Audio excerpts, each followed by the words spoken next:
Hello YouTube world, my name is Nicholas Montez and you're watching my YouTube channel, The Teenage Movie Critic. Welcome back to today's YouTube channel video. I'm so excited to have you all back here again. And in today's video, we're going to be doing another end of the spring movie season movie list. And today we're ranking all 15 new releases that I saw in the spring movie season of 2023. With that said, let's go ahead and get started ranking all 15 of these movies.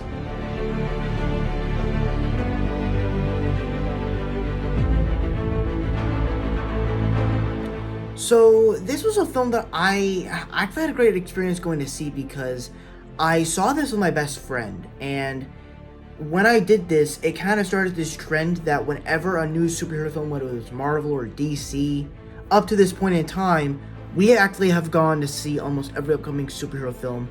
So like we went to go see Guardians 3 together, we went to go see Across the Spider-Verse together. So it was a fun ride. While the time with him was 10 out of 10, this movie was like a 7 out of 10. Now, even though it's in last place, it is still quite enjoyable. Of course, you know, it has, the score I think is fantastic. I think the action sequences are great. The special effects look pretty good. And the usage of the I Need a Hero song is pretty great.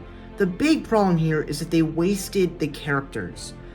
They literally use Dylan Grazer's character, wastes him, and they waste the whole family, and then they have this big whole monsters plotline, and that is even wasted, where you also have, like, black and white, like, dark unicorns, and I'm like, this is just dumb, and then you get to the end, and you don't really feel any stakes, because they make a dumb Wonder Woman cameo, and it is just absolutely dumb, and I'm like, why don't the kids ever get their powers back? And then, of course, the two post-credit scenes are absolutely stupid. So, this one was just one of the most disappointing films of the entire DCEU.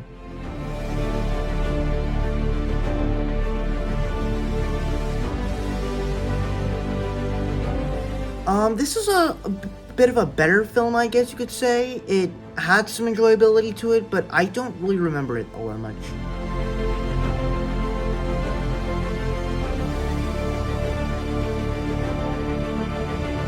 Now, this is actually the first animated film that I saw this year, and, you know, the animation is okay, I guess. It was okay, it's pretty bad. But the story itself was a bit emotional with this elephant and this kid, so I guess you could say it was good because of that, but besides that, I don't think it did anything compelling or anything.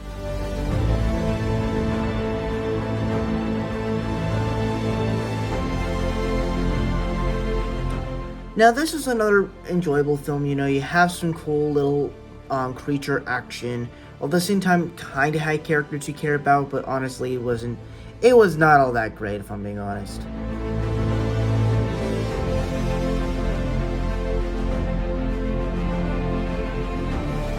Now, Pan and Wendy, okay remake, definitely not one of the best remakes, you know.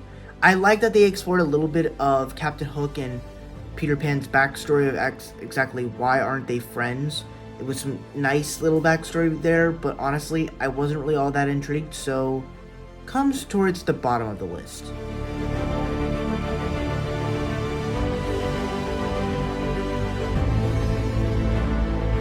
Alright, so I'm actually going to say all the next 10 movies, I would actually say, are actually very good.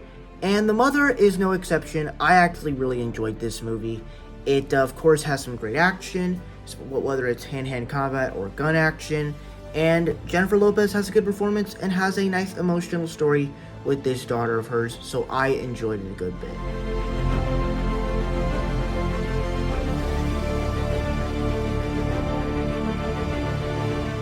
Now, the Boston Strangler is a bit of a okay film, but kind of forgettable.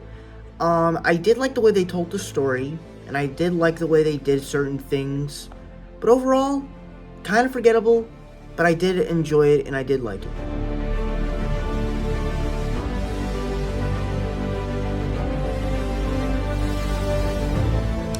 Now, Fast X was a film where I was coming off of F9 and Fate of the Furious, and those films I wasn't the biggest fan of, but then we get this one, and it doubles down back on, not the humanity, but kind of makes mistakes. You make a villain that is great with Jason Momoa is great in the performance. All the action is great, as it is a Fast and Furious film. And overall, the movie is enjoyable. It has this sort of Infinity War-esque, which of course that's kind of why I like it just a little bit more. So overall, I enjoyed Fast X.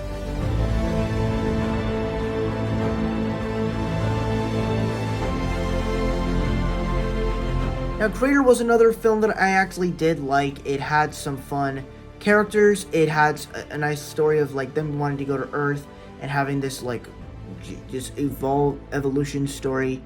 It overall was a nice film. Would I go back and rewatch it? Probably not.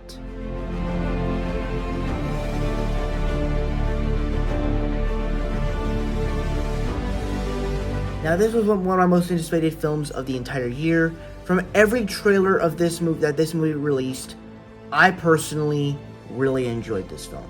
Of course, you know, the way that the whole world is animated to make it look like the actual world of Mario and the Mushroom Kingdom and the Dark Lands and the Donkey Kong Kingdom, it looks absolutely incredible. All the cameos of the characters, all of the iconic sounds, and all the Mario action sequences, whether it's the running and the way it's choreographed and shot, or even the musical scores, or even the Rainbow Road sequences. It is just it just has so many iconic moments. The way they do certain characters, I wasn't the biggest fan of. Like, I wish Bowser could have been a little bit more intimidating and a more threatening person. But overall, and of course Peaches is a pretty good song, though. I don't know why I'm a little bit mixed on it, but overall, I would say this film is good, but it's definitely not great.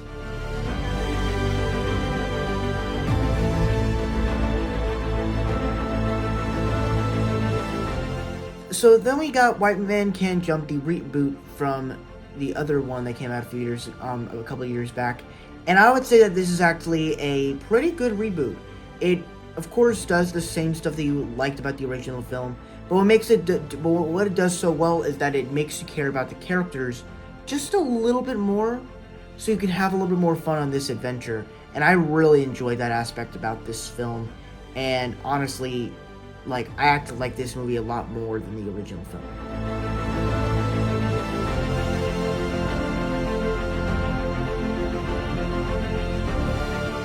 Now, this was another one that I actually really enjoyed. I enjoyed the first one, so I'm like, okay, are we going to get more of this? And we actually did.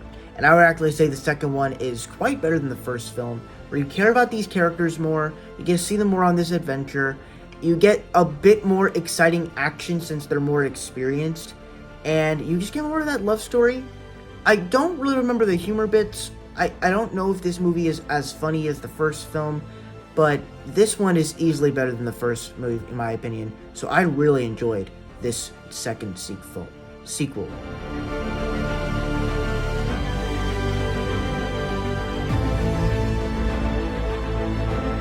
Now, obviously, I would definitely say this is the better Disney remake that came out this year, obviously. Of course, Halle Bailey's performance as Ariel is absolutely fantastic. I don't care about all the racial slurs that you can throw out. I don't care about anything of that. I just loved her as this version of the character. Daveed Diggs as Sebastian was great. Jacob Tremblay as Flounder was great. Awkwafina as Scuttle was pretty good. Melissa McCarthy as Ursula was great. The way that the underwater ocean looked, I thought was great, whether it's the swimming or the world of it. The movie actually had, I thought Prince Eric was great. And the relationship between Ariel and Eric was great. I thought this was probably a Disney remake that, had songs that I actually all liked. Even the newer songs I'm still adjusting to. Like Scuttlebutt, I think is kind of good. The song with Ariel for the first time I thought was good. And then, of course, all the songs from the original film that are in here I think are good, but obviously not as good as the original. But they're actually all good in my opinion. And just the way that they kind of upped certain plot lines, I thought worked, but not really. And I thought easily the worst performance of the entire film was Javier Bardem, as he just doesn't really put any emotion in the film. I guess you could say he gets some emotional stuff when it comes to the end of the film, but that's like the only thing I really liked from his character. And just some of the change-ups of and the way they told the story, with Ariel getting a spell and she forgets about the kiss when she's mentioned of it, seems kind of like a dumb storyline if I'm being honest. Overall, I thought this film was great, and I would actually say this is one of my favorite Disney remakes in a long time.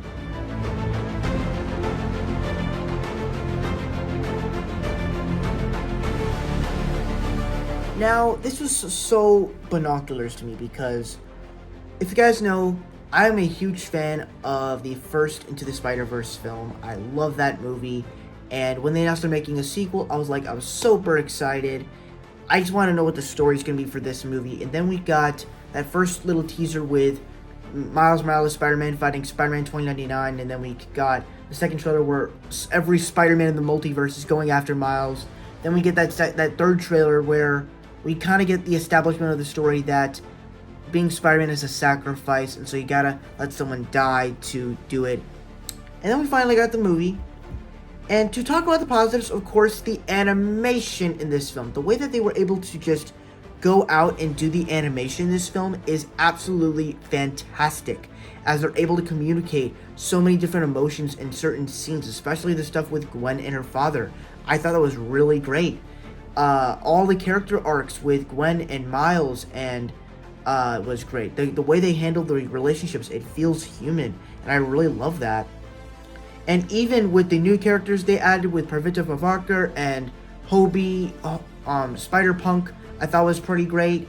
And even when it gets back to the animation, the way they animated the worlds and the characters, where it feels like where it's drawn by someone else, it's drawn by someone different, it feels like something unique and different. And then, of course, all of the Spider-Man action, whether it's the Spot or even the Spider-Man fighting themselves, it's all awesome. And this story of it expanding the Spider-Man lore is great, where each Spider-Man has to do a sacrifice and let someone die, or saving the entire world. And it's it expands on that, and just the betrayal of that when he finds out that everybody knew, it's gut-wrenching. And then that cliffhanger, Miles, he goes to another universe, and Miles is the Prowler in that universe that was supposed to bite him. Big cliffhanger. There's a lot of things I loved in this film. However, there are things I had problems with. First off, kind of had a little while to get going. I wish they could have used certain characters more that were introduced in this film too. And the cliffhanger because of this cliffhanger, the movie didn't feel complete. Now granted, I am extremely excited, I am beyond excited, pun intended, for Beyond the Spider-Verse. I'm beyond excited. I hope that when I watch that film, it fixes my problems, and maybe I'll like this movie a lot more. But besides that, I still think this film was great, and I thought what we got was great. Just kind of wish it could have been fixed a little bit, and it probably would have been one of the best Spider-Man movies, though I still put it up pretty high.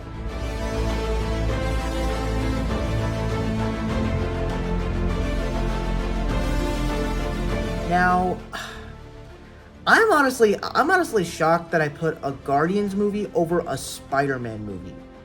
And that's pretty crazy to me because, of course, I was always excited for this film.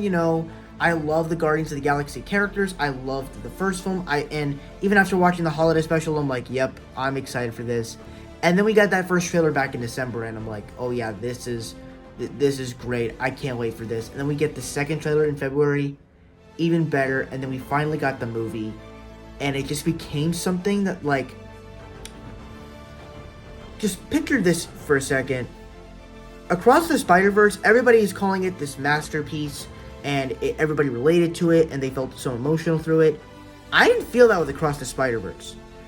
And with this movie, I actually felt the emotions, and it's because we care about these characters so much.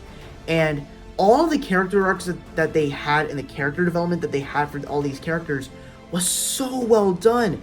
I mean, you get Nebula, where she was this assassin trying to kill the Guardians, and she is now becoming a mother and leading a city and creating a family that she never had.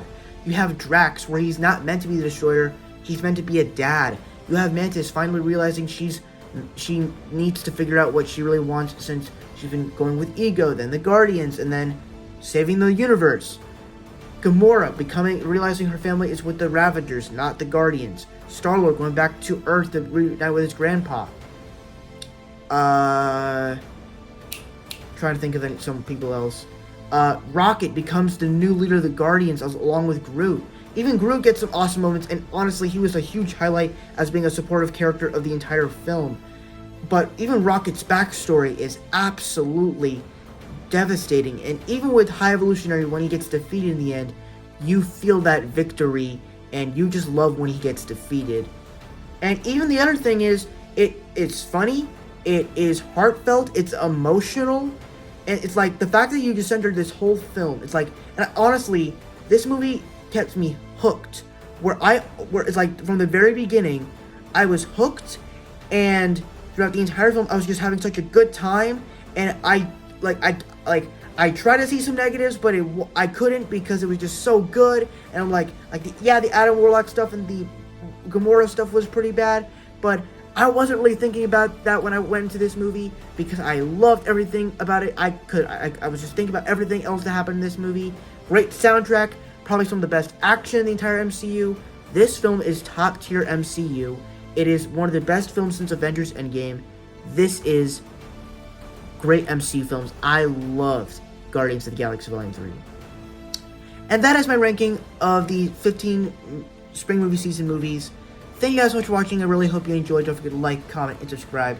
All my social media stuff is in the about section over there. And I'll see you guys in the next video. Bye-bye.